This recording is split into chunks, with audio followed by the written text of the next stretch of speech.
Oi pessoal, eu sou o mediador Eliel Moraes, dos polos Itaguaí e Paracambi.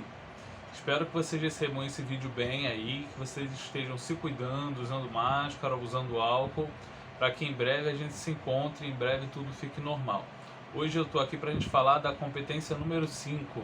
Então vamos fazer uma revisão da competência 5 e acredito que vai ser bastante proveitosa aí para os nossos estudos. Então bom vídeo e bom estudo para vocês.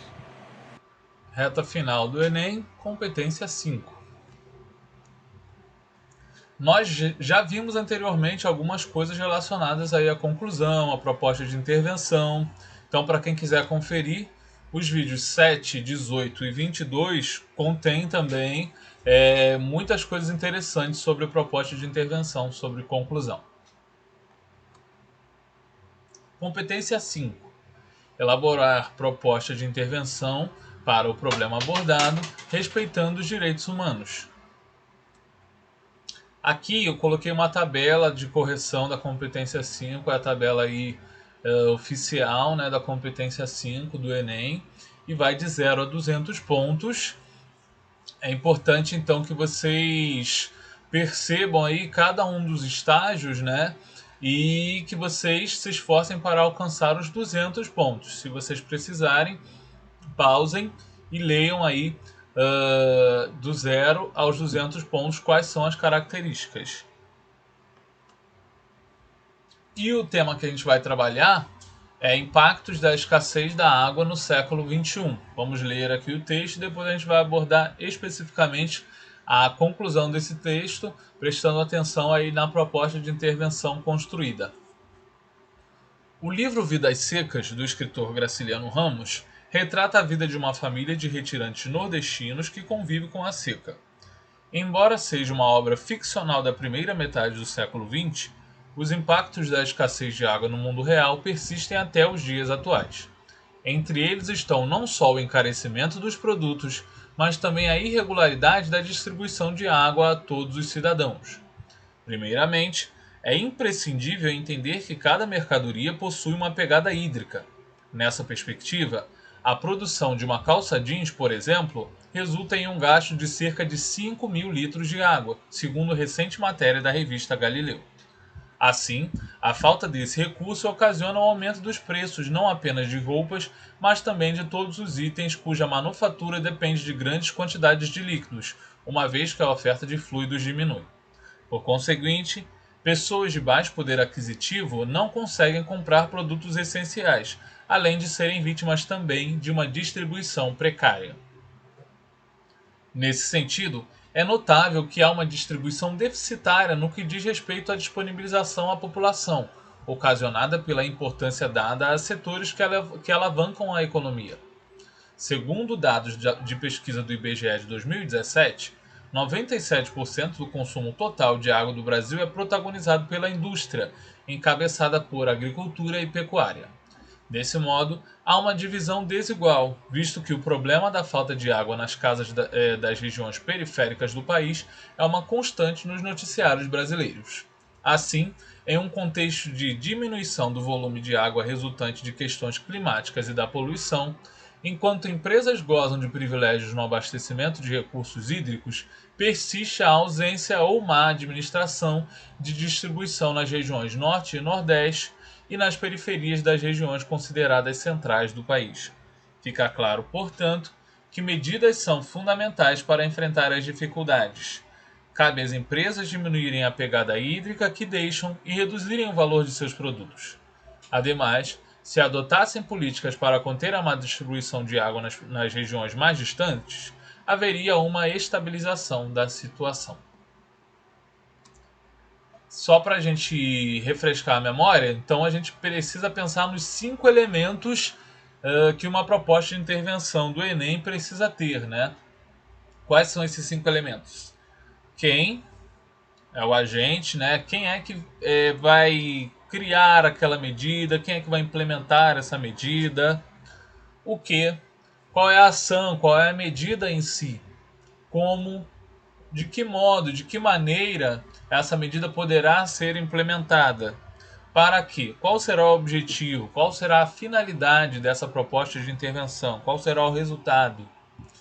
E o detalhamento, que é essa proposta de intervenção precisa ter alguma parte ali detalhada, precisa estar detalhada. Aqui nós temos a nossa proposta de intervenção que contém aí alguns problemas e nós vamos corrigir pouco a pouco. Quais são os problemas?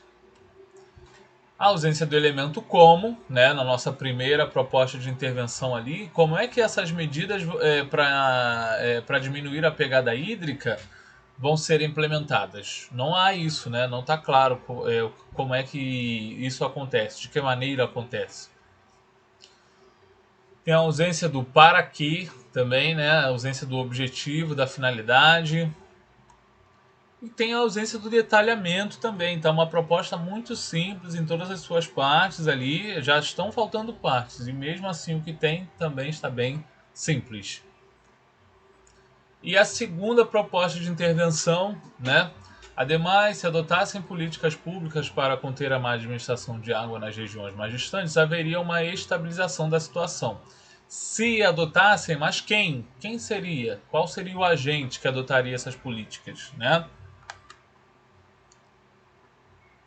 Como? O elemento como, né? Também está faltando. Como é que essas políticas públicas para conter a má distribuição vão ser implementadas, né? De que maneira? E aí a gente tem essa proposta de intervenção corrigida. Portanto, é de suma importância elaborar medidas que amenizem os impactos do consumo de água pela indústria e proporcionem um fornecimento mais igualitário. Cabe ao governo criar parcerias público-privadas para que as empresas diminuam sua pegada hídrica e entreguem mercadorias com custo reduzido, por meio de um projeto de lei que vise abatimento de impostos daquelas que comprovem responsabilidade socioambiental e desenvolvam, junto a órgãos públicos, relatórios a respeito de reuso de água e reciclagem de produtos, a fim de preservar o máximo possível de recursos. Ademais, é dever do Ministério do Meio Ambiente adotar políticas que viabilizem um abastecimento mais equilibrado, por meio de obras públicas que privilegiem o saneamento básico em regiões estratégicas, para que não haja escassez nas residências brasileiras.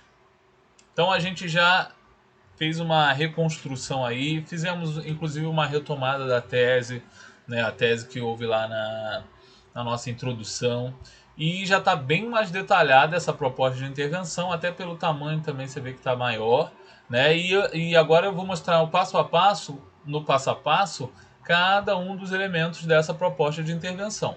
Vamos lá. Quem, né? Na primeira proposta de intervenção, a gente tem aí o governo que vai criar parcerias público-privadas para que as empresas diminuam sua pegada hídrica, né? Então a gente tem aí governo e empresas, governo e iniciativa privada. E na nossa segunda proposta de intervenção, temos ali o agente como o Ministério do Meio Ambiente, que é quem vai adotar essas políticas que viabilizem um abastecimento mais equilibrado. O que? Na primeira proposta a gente tem ali parcerias público-privadas para que as empresas diminuam sua pegada hídrica e entreguem mercadorias com custo reduzido. Na segunda proposta nós temos políticas que viabilizem um abastecimento mais equilibrado. Então a gente tem aí as medidas em si. E a gente passa para o seguinte, que é de que maneira seriam implementadas essas medidas. A primeira será por meio de um projeto de lei que vise abatimento de impostos daquelas que comprovem responsabilidade socioambiental e desenvolvam, junto a órgãos públicos, relatórios a respeito de reuso de água e reciclagem de produtos. É dessa maneira que vai ocorrer, a partir de um projeto de lei com algumas especificidades. Na segunda proposta de intervenção, por meio de obras públicas que privilegiem o saneamento básico em regiões estratégicas. Então é dessa maneira que o abastecimento será mais equilibrado naquelas regiões que não contam com um abastecimento mais regular de água. Para que? Qual será a finalidade? Na nossa primeira proposta a gente tem o que? A fim de preservar o máximo possível de recursos. Então a finalidade é preservar o máximo possível aí da água, né? E a finalidade da nossa segunda proposta de intervenção é para que não haja escassez nas residências brasileiras. E o detalhamento, para que as empresas diminuam sua pegada hídrica e entreguem mercadorias com custo reduzido. O detalhamento ali é uma característica a mais dessa medida, né? Que é o detalhamento ali da pegada hídrica que a empresa tem, que precisa ser diminuída. Já na segunda proposta, saneamento básico em regiões estratégicas, né? Que você dá um passo a mais para explicar bem mais qual será a região afetada. Isso é importante. E uma observação final agora, que eu acho que é bem interessante, é a gente pensar aí na oração condicional. Estava lá na nossa primeira proposta de intervenção, cujos problemas nós já falamos, e aqui eu vou retomar para mostrar para vocês essa questão, que é muito importante. A proposta de intervenção construída a partir de uma oração condicional deve ter sua nota limitada ao nível 2, ou seja, vai no máximo até o 80 lá daquela tabela, vai no máximo até a nota 80 lá daquela tabela. Então é muito importante que vocês prestem atenção. Eu vou ler essa frase e vocês vão perceber. Ademais, se adotassem políticas para conter a má distribuição de água nas regiões mais distantes, haveria uma estabilização da situação. A banca Enem, então, rejeita esse tipo de proposta de intervenção a partir de uma oração condicional. Ela vai ser limitada ao nível 2, ou seja, a nota vai ser bem reduzida. E aí, como é que a gente pode trabalhar? Com qual tipo de oração a gente pode trabalhar? Evitar orações subordinadas condicionais desenvolvidas com as conjunções próprias, se, caso, desde que e etc. Então, essas conjunções, né, das orações subordinadas condicionais desenvolvidas, elas precisam ser evitadas aí na nossa proposta de intervenção, beleza? E aí, só mais uma última dica, né? As estruturas reduzidas de gerúndio que possam se referir a uma oração condicional não serão avaliadas como tal, justamente pela classificação múltipla desse tipo de estrutura, que dá margem a outras interpretações. Por exemplo, a proposta, levando distribuição de água a áreas rurais, será garantido o acesso a quem não tem. Será avaliada normalmente. Então, essa proposta aí, com o nosso gerúndio ali levando distribuição de água a áreas rurais, ela será aceita, mas sempre muito cuidado aí na construção, evitando as conjunções se, desde que, caso, para que vocês não tenham aí uma proposta de intervenção que vai ser bastante desconsiderada, né, se ocorrer esse erro. Muito obrigado, pessoal. Deixem as suas dúvidas aí nos comentários. Deixem as observações nos comentários. E vamos lá, vamos estudar. Boa sorte nos estudos. Até mais.